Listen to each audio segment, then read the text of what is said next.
You are strapped into a cockpit so tight your shoulders touch both sides of it, and you cannot see a single thing in front of you. Not the runway, not the grass, nothing but the long gray nose of the aeroplane tilted up at the sky, blocking the whole world ahead. So you do what they taught you. You open the throttle, and you weave. You swing the nose gently left, then right, then left again, just to snatch a glimpse down the side of that nose at the strip of grass you are about to hurtle down at 100 miles an hour. The engine in front of you is a masterpiece, more than 1,000 horsepower of it, and it hauls you forward so hard the tail comes up almost at once. And that is the exact moment it starts to go wrong. Because underneath you, holding all of this up, are two spindly little legs bolted far too close together, splayed out at a drunken angle, and as the power piles on, the whole aeroplane wants to slew sideways, to swap ends, to spin off the runway in a screech of tearing metal. You feel it start. The nose swings, and it does not want to come back. You stamp on the rudder, you fight it, and for one long, sickening second the machine is deciding, entirely on its own, whether today you fly or whether today you cartwheel into the grass in a cloud of dust and splinters with a full tank of fuel behind your head. Now hold that in your mind, that cramped little fighter, wobbling on its ridiculous legs, trying to kill you before you have even left the ground. Because I am about to tell you something that turns the whole reputation of this machine completely on its head. This is the most produced fighter aircraft in the history of the world. The mount of the highest-scoring fighter ace who ever lived, a genuinely brilliant flying machine, and one that killed a shocking number of its own pilots without a single enemy anywhere in the sky. Its deadliest opponent, for a great many of the boys who flew it, was its own takeoff run. Right. Let me wipe my hands and say hello, because this is one of those machines I have argued about in the workshop for the best part of my life. The name's Reg. For close to 40 years I made my living keeping old war machines running, a fitter, a mechanic, a restorer, whatever you'd like to call it. Tanks, aircraft, engines by the crate load. If it was built to fight and it had seized solid, rusted through, or simply thrown a wobbly and refused to go, sooner or later it ended up in my shop, dripping oil on my floor while I talked to it, not always politely. And I'll tell you straight, this one, the Messerschmitt 109, is a machine I have a real soft spot for, and a real bone to pick with, both at once. Some of the Americans and the British will call it the Me 109, by the way, and the Germans mostly called it the Bf 109, and will not fall out over it, same aeroplane, same story. What I want to do today is what I always try to do, take the legend down off the shelf gently, have a proper look at the real machine underneath, and show you the bit nobody ever puts on the poster. Because the legend is all speed and swagger and aces with impossible scores. The truth has a much darker little detail hiding right down at the bottom, on the ground, in the two most boring moments of any flight, the taking off and the coming back down. So pull up a stool. Mind the swarf. Let me show you this old girl properly. And I want to start by being fair to it because I am not here to kick a good machine when it's down. In the air, the 109 was, for a long stretch of the war, one of the finest fighters flying. This was not a lemon. This was a thoroughbred with one very nasty habit, and to understand the tragedy you first have to understand just how good the rest of it was. It came out of the mind of a designer named Willy Messerschmitt, working with an engineer called Robert Lusser, and it first flew in 1935, years before the war, when most fighters in the world were still biplanes, canvas and wire, 2 wings and a prayer. The 109 was a clean, sleek, all-metal monoplane, small and light and fast, built around one idea. Take the smallest airframe you possibly can and bolt the biggest engine you can find to the front of it. And the engine, when it matured, was a beauty. A Daimler-Benz, an inverted V12, 12 cylinders arranged in a V, but hung upside down, which gave the pilot a better view over that long nose and put the weight where they wanted it. But here's the clever bit, the bit that a mechanic tips his cap to, and the bit that genuinely mattered in a fight.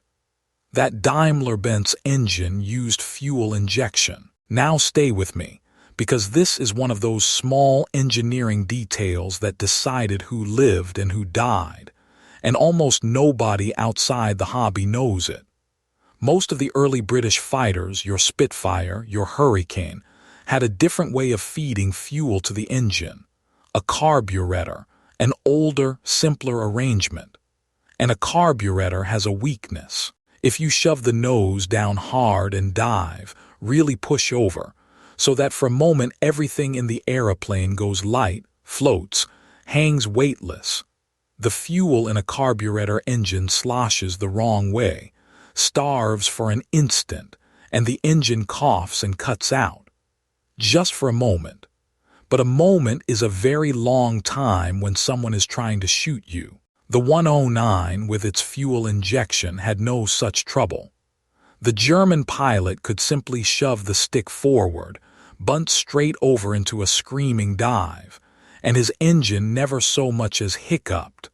It pulled all the way down, smooth as you like. So in the Battle of Britain, when a German pilot was cornered, he had an escape the Spitfire pilot could not immediately copy.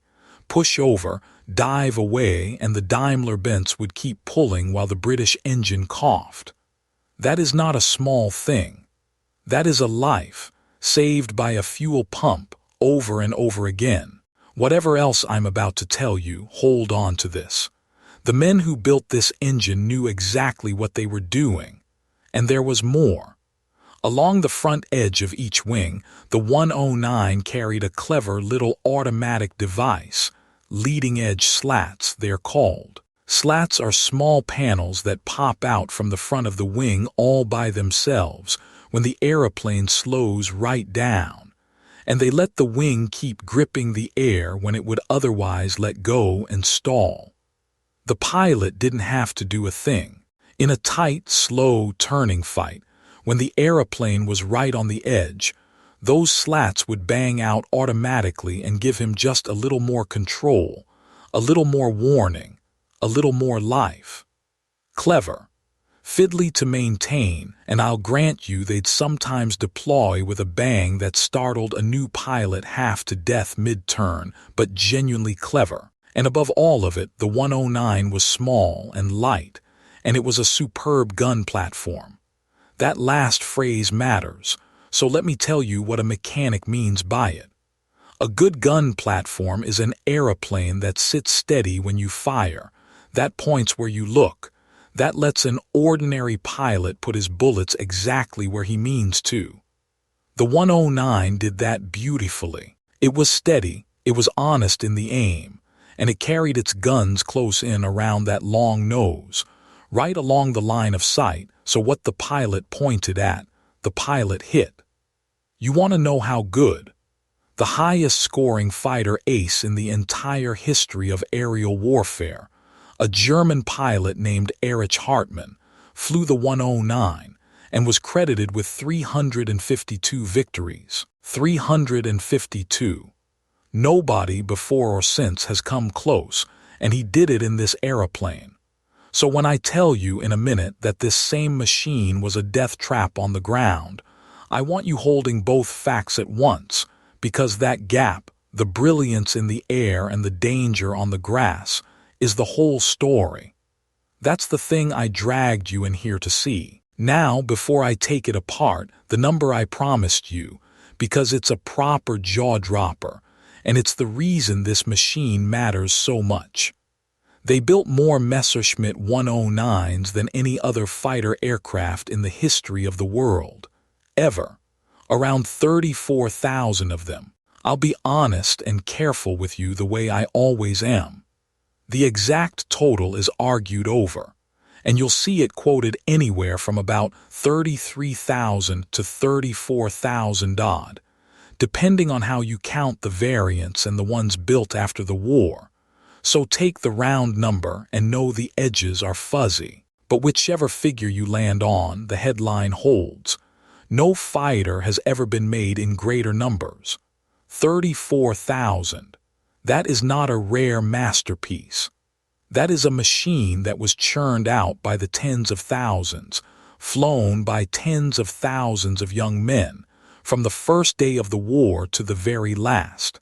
And I want you to hold that number right next to the other one I'm about to give you, the number of them that were wrecked without an enemy anywhere in sight. Because when you set those two figures side by side, the whole quiet tragedy of this aeroplane sits right there in the gap between them. So, the legend. Here's the story you get told, and it's not wrong exactly, it's just polished until it's a lie by omission. The 109, the legend says, was the deadly scalpel of the Luftwaffe. Fast, nimble, flown by aces with scores in the hundreds, feared across every front from the deserts of North Africa to the snows of the Eastern Front. All true, every word. And now let me show you what the legend leaves out, and it is hiding right where I told you to look, down on the ground under the wings. Or rather, and this is the whole point, not under the wings at all. Look at where the 109's landing gear, its undercarriage, is fixed. On almost any sensible fighter you'd care to name, the two main wheels are bolted well out into the wings, spread nice and wide apart, so the aeroplane sits on the ground like a table on four steady legs, planted, stable, hard to tip. The 109 did not do that. On the 109, the two legs were bolted to the fuselage, to the body of the aeroplane, right in close to the middle, and then they splayed outward and down to reach the ground at an awkward, canted, knock-kneed angle. And that means the two wheels touch the earth very close together. A narrow track, we call it, the distance between the wheels is small. Picture the difference between a person standing with their feet planted wide and solid, and a person trying to balance with their ankles pressed together. One is stable. The other is a wobble waiting to happen. The 109 stood on the runway with its ankles together, on two weak, narrow, splayed little legs, and all that lovely light nimble airframe and all that heavy engine sat balanced on top of them. On the ground, it was a beautiful aeroplane standing on a foal's legs. So what happens? What happens is the thing you felt in that cold open, and it has a name that pilots said with a shudder. The ground loop. Here's the mechanics of it, nice and simple. When a narrow track, tail-down aeroplane like this is rolling fast along the ground, either building up speed to take off or slowing down after landing, it is naturally unstable. It wants to swap ends. The heavy tail wants to come round and overtake the nose, like a shopping trolley with a dodgy wheel that suddenly slews sideways on you. On an aeroplane with a nice wide undercarriage, the wide-set wheels resist that. They hold it straight. On the 109, with its wheels tucked in close together, there was very little to resist it. So the smallest thing, a gust of wind, a bump in the grass, a boot for a heartbeat too heavy on one brake, the savage torque of that big engine, and the aeroplane would suddenly slew, dig a wingtip into the ground and whip round in a vicious, tire-shredding, undercarriage-snapping spin. That's the ground loop. And on a 109, at the wrong moment, it wrecked the aeroplane, and often it killed the pilot. Now I want to give you the scale of this honestly, and I want you to sit up for it, because this is the figure that made me want to make the whole video. A huge share of all the 109s ever lost were not shot down. They were not lost in combat at all. They were wrecked in accidents, and an enormous slice of those accidents happened in exactly those two moments, the takeoff and the landing, thanks to that undercarriage. The figure most often quoted is that somewhere around 5% of every single 109 ever built was destroyed in a takeoff or landing accident. Some serious sources put it higher still, up past 10%, and I'll be square with you the way I always am. The exact number is debated. The record-keeping of a collapsing Air Force in 1944 and 45 is a mess, and honest historians argue the edges. But sit with even the low figure. 5% of 34,000 aeroplanes. That is well over 1,000 fighters, likely far more, smashed on the runway by their own side without an enemy anywhere near. And a great many of those wrecks had a young man inside them. And here's the part that turns my stomach. As a man who spent his life around machines that can hurt the people using them. It didn't kill them evenly. It killed the beginners. Think about who is most likely to fluff a takeoff or bounce a landing.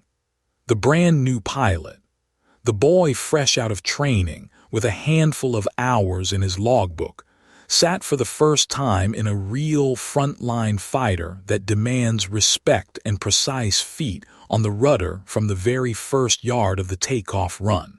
An experienced pilot could tame the 109, could dance it down the runway, feel the slew coming, catch it before it built.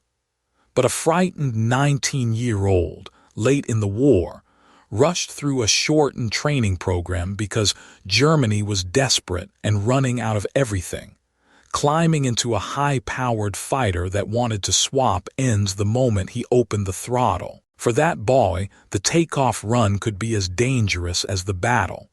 Some of them never made it into a single fight.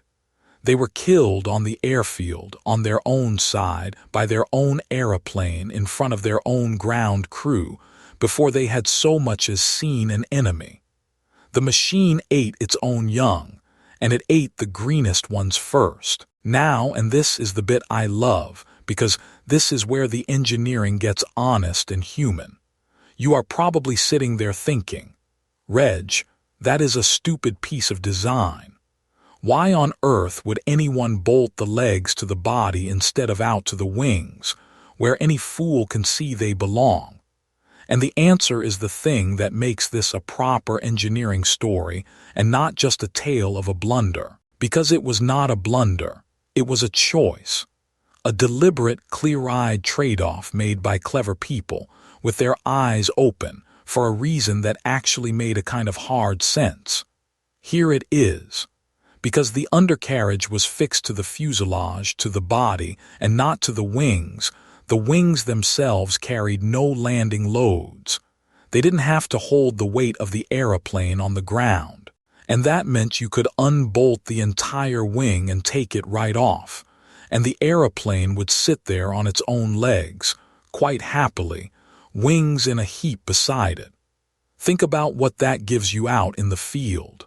A 109 damaged in a fight, or needing a wing repaired, or needing to be loaded onto a railway wagon and shipped somewhere.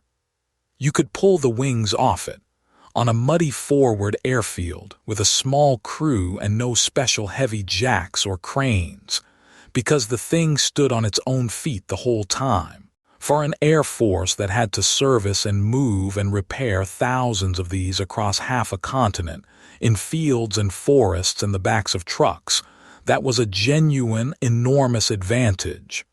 Easy to maintain, easy to transport, easy to keep in the fight. So there's your trade-off laid out cold. They took a machine that was harder and more dangerous for the pilot on the ground, in exchange for one that was far easier for the mechanic and the quartermaster in the field. They chose the danger on the runway to buy themselves the ease in the workshop.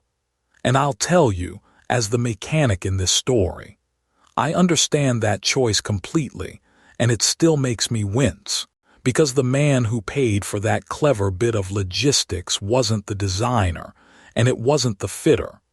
It was the frightened boy weaving down the grass, trying not to swap ends. That's who signed the check for that decision, and he usually never knew he'd signed it. And once you start looking at this aeroplane from the pilot's seat instead of from the recruiting poster, the undercarriage turns out not to be the only bit they left off the legend.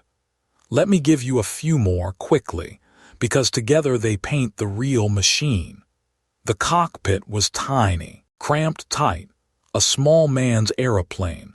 They kept the fuselage as slim as they possibly could for speed, and the pilot paid for that speed by being wedged into a space that a big lad could barely fit in at all.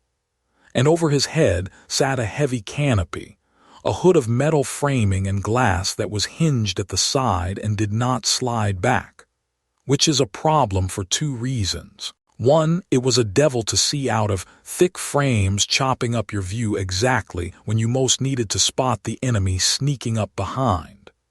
And two, far worse, when the aeroplane was hit and going down and on fire and you had seconds to get out. That heavy hinged hood, in the wind and the panic, was a horrible thing to fight open. A slow escape from a burning cockpit is a phrase with a lot of dead young men behind it. And then, at high speed, the controls went heavy. Specifically the ailerons, the controls out on the wings that roll the aeroplane, that bank it left and right. At the speeds of a real fight, later in the war, they stiffened up until it was like trying to stir wet concrete, and the pilot had to haul on the stick with real muscle to roll the aeroplane at all. A brilliant, nimble little dancer at medium speed turned stiff and stubborn when the fight got fast. None of this is on the poster either, but of all the things the legend leaves out, the one that actually helped cost Germany a battle is the one I want to finish the flaws on because it's the cruelest. The 109 had short legs, not the undercarriage legs this time, I mean its range. How far it could fly before the fuel ran out, and it could not fly very far at all. Now for a small, light interceptor defending its own home skies, that's fine, you take off, you climb, you fight over your own airfield, you land. But in the summer of 1940, in the Battle of Britain, the 109 was not defending its own skies. It was sent across the English Channel to escort the German bombers over southern England, to protect them from the Spitfires and Hurricanes rising up to meet them. And the channel and the flight, they ate up most of the fuel before the fighting even started. By the time a 109 was over England, where the bombers needed it most, it had only about 10 to 20 minutes of fuel left for actual combat before it had to turn for home or fall out of the sky into the sea. 10 to 20 minutes. Imagine being sent to guard something and being told you may only stand guard for a quarter of an hour, and then you must leave, whatever is happening, or die. The German fighter pilots hated it. They could see the bombers they were meant to protect being torn apart, and the little red light would come on, and they had to turn and run for the coast on their last cupful of petrol, leaving the bombers naked. A superb dogfighter with no time to fight.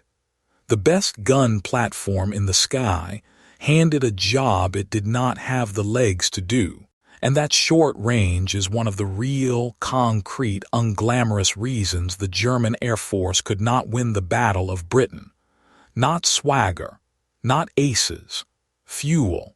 So now stand back with me and look at the whole thing at once, because here is the inversion, the thing the legend can never let you see.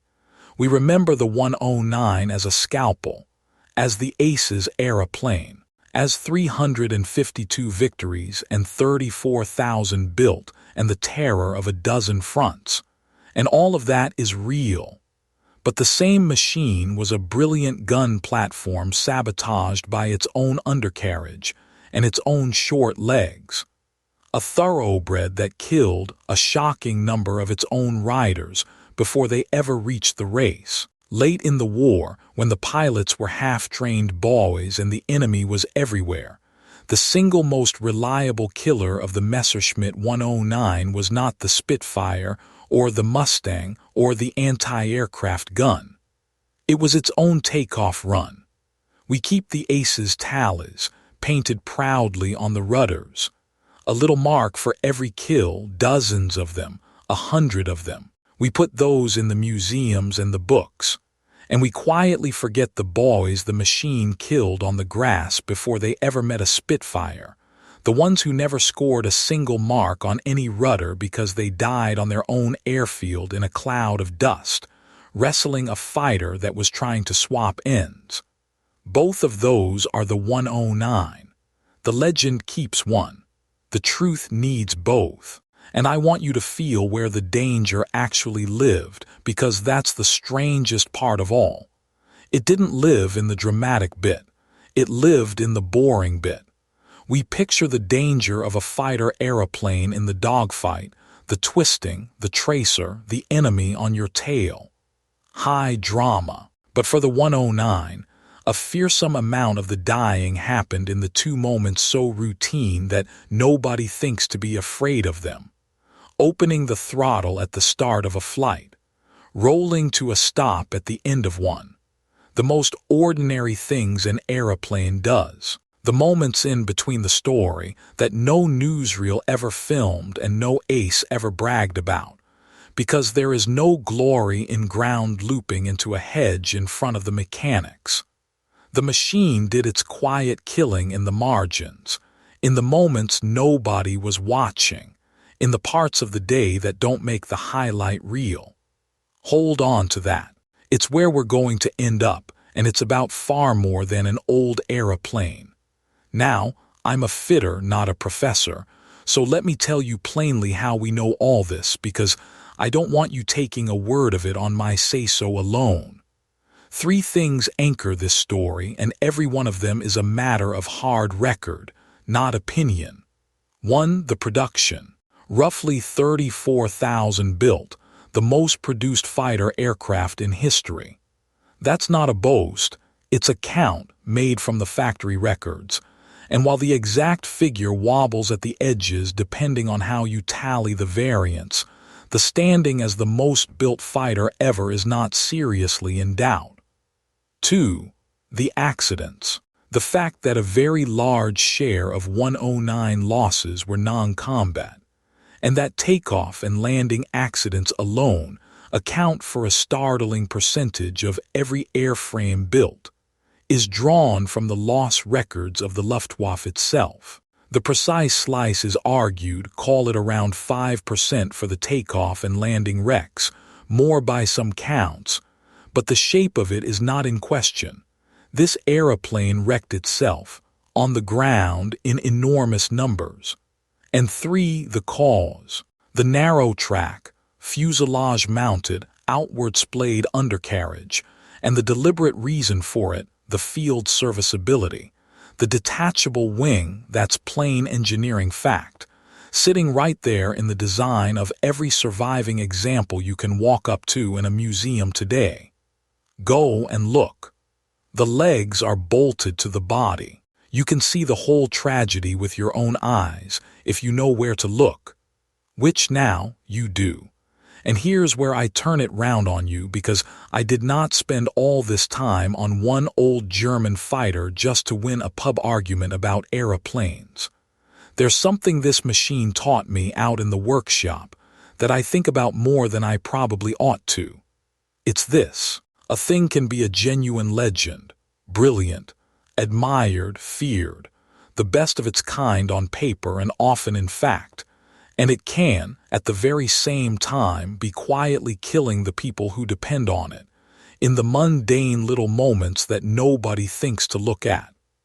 The 109 was a masterpiece in the air and a menace on the grass, and the reputation only ever kept the first half. The dying happened in the boring bit off camera, and the legend simply left it out. And people are like that. Institutions are like that. The dazzling company everyone admires, the brilliant leader everyone quotes, the famous system everyone trusts. The highlight reel shows you the victories, the scores painted on the rudder, the aces and the triumphs. It does not show you the quiet, routine, unglamorous places where that same admired thing is grinding down the very people who rely on it. The narrow landing gear is always there, on almost every legend. It's just never in the photograph. So here's the question I actually want to leave you with, and it's a real one, not a neat little wrap-up. Which of the legends that you trust, a machine, a person, a company, an idea you've never thought to doubt, has a narrow landing gear you have simply never looked at? A place where the thing you admire is costing somebody something, quietly, in the boring moments, while everybody stares at the victories painted on the tail. Because the aeroplane will teach you, if you let it, that the most dangerous flaw in anything is almost never the one in the story. It's the one they left out because it wasn't glamorous enough to keep. So that's my question for you, and I do read the comments, so tell me straight. Did you know that about the 109, the legs bolted to the body, the boys killed on their own runway before today? Where you sold the aces and the 34,000 and the terror of the skies, and never once told about the quiet slaughter down on the grass? I'm genuinely curious which version of this machine reached you, and in what shape. And then the bigger one, the one I actually care about. What's a legend in your own life? And I mean anything, a machine, a hero, an outfit you've always admired, that turned out to have a narrow landing gear nobody ever mentioned. Put it down below. And be decent to each other while you're at it. There are real dead boys in this story, on every side of it, and they've earned a bit of respect. I'm off to settle a score with Stan, who reckons he could tame a 109 down a grass strip on his first go without so much as scuffing a wingtip. He couldn't. The man ground-looped a ride-on lawnmower last spring, and we've not let him forget it. And don't get me started on old Bessie, who still won't start on a cold morning no matter what I bolt to her. My granddad watched these things come across the channel in 1940, and he always said the same thing. Never mistake the shine on a machine for kindness toward the man inside it. He was right.